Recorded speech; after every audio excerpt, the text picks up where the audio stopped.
Hello divine soul, कैसे हैं आप लोग।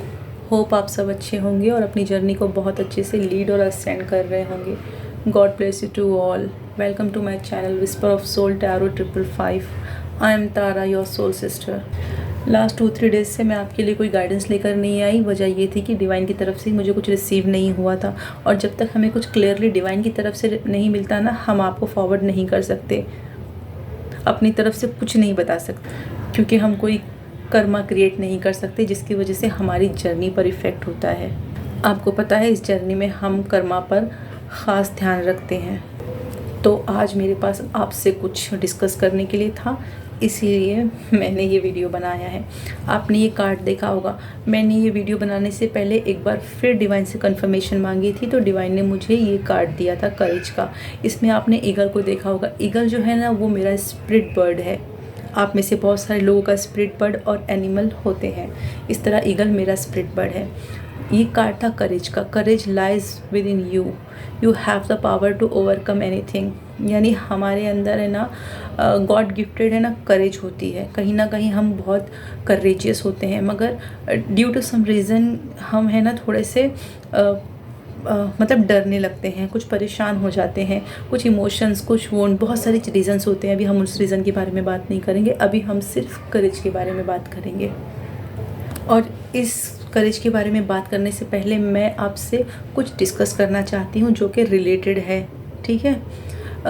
का ये लास्ट डे है ना, यस्टरडे मेरे साथ कुछ ऐसा हुआ। यानी एक लूप है ना, बहुत टाइम से मेरे साथ चल रहा था, और हमें पता है कि हमें उसे ब्रेक करना पड़ता है। मैं बहुत कामली उसे हैंडल कर रही थी। मैं चाह रही थी कि अच्छी तरीके से सब कुछ हो जाए, मुझे कोई एक्शन लेने की ज़रूरत ना पड़े, बट वो नहीं हो पा रहा था। तो कल मैंने उस पर बहुत स्ट्रिक्ट एक्शन लिया, बहुत स्ट्रिक्ट एक्शन लिया। मुझे खुद बिलीव नहीं हुआ कि मैं इतनी ज़्यादा अग्रेशन में कैसे आ गई। मतलब यूँ समझ लीजिए कि वहाँ पर मुझे वैसा अपने आप को रिएक्ट करना बहुत ज़रूरी हो गया था। अगर मैं वैसा रिएक्ट नहीं करती तो शायद मुझे वो रिज़ल्ट नहीं मिलता जो रिज़ल्ट मुझे आज मिला है, ठीक है।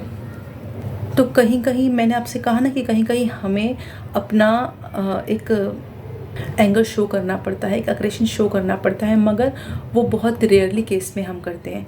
तो मैंने तो अग्रेशन शो कर दिया, मैंने स्ट्रिक्ट एक्शन ले लिया, मगर उसके बाद मैं परेशान हो गई। जैसा कि हम हो जाते हैं कि हमने सही किया गलत किया, इस चीज़ में मैं थोड़ी कंफ्यूज हो गई थी। और फिर आपको पता है कि जब ऐसा कुछ होता है तो हम भागते हैं डिवाइन के पास, ठीक है, और या फिर सेल्फ टॉक करते हैं। तो मैंने खुद से सेल्फ टॉक स्टार्ट कर दी, आप भी करते होंगे। और फिर मैंने डिवाइन से कंफर्मेशन मांगा कि बताइए कि मैंने जो भी किया वो सही था या गलत। मतलब एक रहता है ना कि मैंने बहुत मुश्किल से ये लेवल अचीव किया है, मैं नहीं चाहती कि इस पर कुछ फ़र्क पड़े, इसीलिए मैंने डिवाइन से कंफर्मेशन मांगा, उनसे पूछा कि मैंने जो किया वो सही था या गलत। तो कहीं ना कहीं मैंने आपको कहा ना कि हमें जब इनर वॉइस आती है ना, एक पीस हमारे अंदर होता है, तो उसका जवाब कहीं ना कहीं पॉजिटिव होता है। तो मुझे जो इनर कॉलिंग आई है, मुझे जो मेरी सोल ने जो मुझसे कहा कि हाँ ये ज़रूरी था, मुझे एक्शन लेना ज़रूरी था, अगर मैं यहाँ एक्शन नहीं लेती तो शायद मतलब जो आउटकम मुझे चाहिए वो नहीं मिलता। तो मैं थोड़ी सेटिस्फाइड हो गई।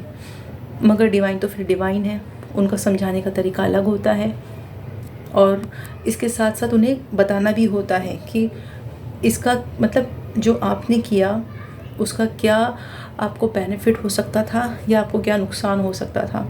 ये डिवाइन का बताने का तरीका है, वो हमेशा दोनों पार्ट से बताते हैं। तो मैंने नुकसान नहीं सोचा था, मैंने सिर्फ बेनिफिट ही सोचा था। मगर डिवाइन कहना चाह रहे थे कि कुछ और भी फेमिनाइंस हो सकती हैं, कुछ और भी लोग हो सकते हैं जो इस वीडियो को सुने और जो कुछ सिचुएशन में फंस जाएं, कुछ ऐसी चीज़ें हों जहां उन्हें स्ट्रिक्ट एक्शन लेना पड़े, जहां जो सिचुएशन में मैंने आपसे कहा कि अननेसेसरी किसी कॉन्फ्लिक्ट में मत पड़िए, मगर कभी कभी हमें इन्वॉल्व होना पड़ता है, ना चाहते हुए भी हमें होना पड़ता है, क्योंकि हमें ऐसा लगता है ना कि जो हमारे साथ है ना, शायद वो इतने ज़्यादा करेजियस नहीं है, वो डरते हैं, हम नहीं डरते, हम एक्शन ले सकते हैं, ऐसा फील होता है। मगर डिवाइन का कहना था, जो डिवाइन मुझसे कहना चाह रहे थे, मेरे थ्रू आप लोगों से कहना चाह रहे हैं कि ठीक है, we are courageous, we are fearless, we are intuitive, लेकिन इसका मतलब ये नहीं है कि हम दूसरों की मुसीबत अपने सर ले लें, ठीक है। हम एम्पैथ हैं, हम हीलर हैं, लेकिन हमें सिर्फ लोगों को हील करना है, उनको एक पॉजिटिव रास्ता दिखाना है। हमें दूसरे की मुसीबत अपने सर पर नहीं लेना है, हमें खुद की सेफ्टी का ध्यान रखना है। अपने प्रोटेक्शन का ध्यान रखना है, अपनी सिक्योरिटी का ध्यान रखना है। आपको पता है कि हमारी पर्सनैलिटी ऐसी होती है कि हम बहुत सारे लोगों में हाईलाइट हो जाते हैं, ना चाहते हुए भी हाईलाइट हो जाते हैं। तो ये डिवाइन की ना एक ब्लेसिंग होती है हमारे लिए। वो हमारे ऑरा को इतना ज़्यादा स्ट्रॉन्ग और अट्रैक्टिव कर देते हैं ना कि लोग आपको देखते होंगे। बहुत बार आपके साथ ऐसा हुआ होगा, स्टार्टिंग में तो शायद आपको समझ भी ना आता हो। इसीलिए अवेयर रहिए। आप जहाँ भी जाते हैं, आप ऑफिस जाते हैं, आप अपने वर्क प्लेस जाते हैं, आप मार्केट जाते हैं, अवेयर रहिए कि आपके आसपास कौन से लोग हैं जो आप पर डेली नज़र रखते हैं, आपको स्टॉक करते हैं। कहीं ना कहीं वो आपको हार्म कर सकते हैं। और आप किसी के साथ भी, अगर किसी की भी सिचुएशन में किसी को भी हेल्प करने के लिए इन्वॉल्व होते हैं, तो सबसे पहले खुद की सेफ्टी का ध्यान रखिए, ठीक है। चलिए फिर मिलते हैं। अगर आपको पसंद आया तो लाइक, शेयर, सब्सक्राइब कीजिए। और जिन लोगों ने सब्सक्राइब किया है उनको बहुत बहुत थैंक यू। Bye bye.